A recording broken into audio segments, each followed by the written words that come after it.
إن الله وملائكته يصلون على النبي يا أيها الذين آمنوا صلوا عليه وسلموا تسليما اللهم صل على سيدنا مولانا محمد وعلى آل سيدنا مولانا محمد اللهم صل على سيدنا مولانا محمد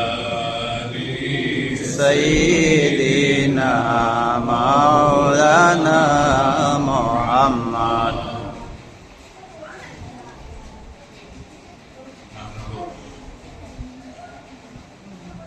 নতুন মসজিদে আয়োজিত মহরম উপলক্ষে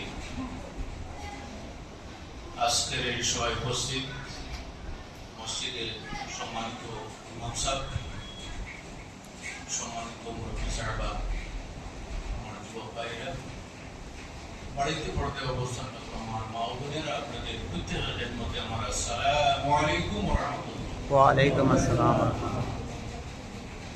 সম্মানিত হাজিরিন, আজকের তারিখে গোটা পৃথিবীতে কোন জায়গায় ওয়াজ মাহফিল, কোন জায়গায় মিলাদ শরীফ, কোন জায়গায় দিনী মাহফিল, কোন জায়গায় নাতে রসুলের প্রোগ্রাম অনুষ্ঠিত হইতেছে। কারণ আমি সর্বপ্রথমে মুহররম মাস সম্পর্কে কিছুটা আপনাদেরকে জ্ঞান দিতে চাই। আমরা মনে করি যে মুহররম মাস আসলেই আমাদের মনে হয় কারবালার প্রান্তরে মর্মান্তিক ভাবে শাহাদত বরণ করেছে হযরত ইমাম হুসাইন রাদিয়াল্লাহু তাআলা এবং ওনার সঙ্গী সাথী। এটাই আমাদের মনের মধ্যে আসে কিনা? বাস্তব সত্য। কিন্তু মুহররম মাস মূল থেকেই সম্মানিত।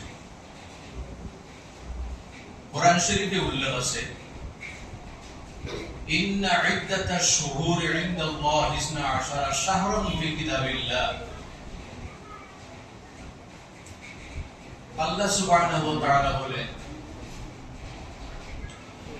ইসলামী মাস গণনার ক্ষেত্রে 12টির মধ্যে মিনহা আরবাতুন হুরুম, 4টি মাস কিন্তু সম্মানিত মাস। মনে মনে বলবেন যে প্রত্যেক মাসটি তো সম্মানিত, এই 4টি মাসের উল্লেখ কি কারণে আল্লাহ বলেন? 4টি মাস এ কারণে আল্লাহ বললেন, 3 মাস ধারাবাহিক ভাবে আর 1টি মাস আলাদা। ধারাবাহিক ভাবে যে 3টি মাস,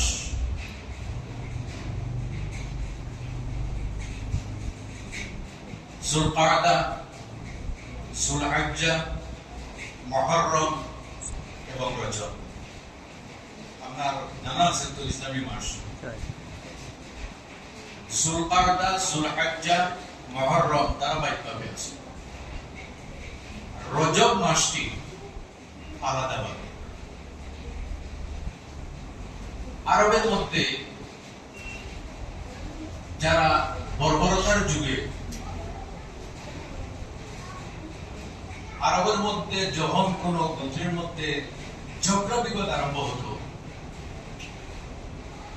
তখন এই ঝগড়া বিবাদ বদলা পাল্টা এইভাবে দীর্ঘ বছর পর্যন্ত চলত, শেষ নাই।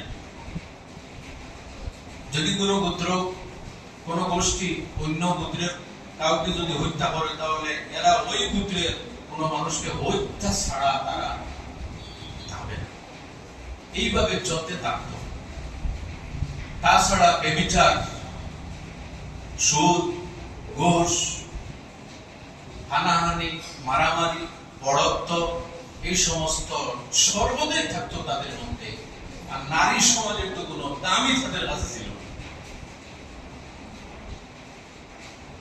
কিন্তু 4 মাস আসার পরে সঙ্গে সঙ্গে ঝগড়া, বিবাদ, হানাহানি, দরবার এই সমস্ত তাকে তারা বিরত থাকতো সম্মানার্থে। যুলকাদা,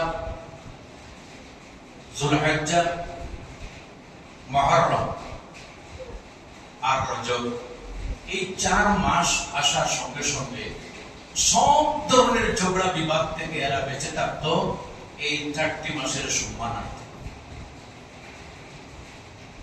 এজন্য এই 4টি মাসকে বলা হয় আশহুরে হুরুম,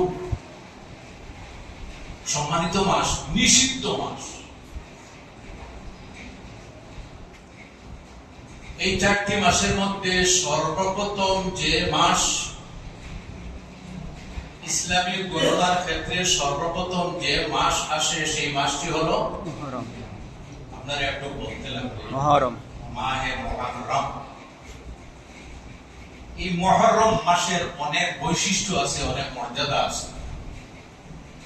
নিশ্চয় কারবালার জমিনে যে ঘটনা সংঘটিত হয়েছে এই মাসের 10 তারিখেই সংঘটিত হয়েছে, কিন্তু এই যে মাস যেটা, এই মাসের 10 তারিখটা হলো ঐতিহাসিক দিক থেকে অত্যন্ত গুরুত্বপূর্ণ এবং মাধ্যমপূর্ণ।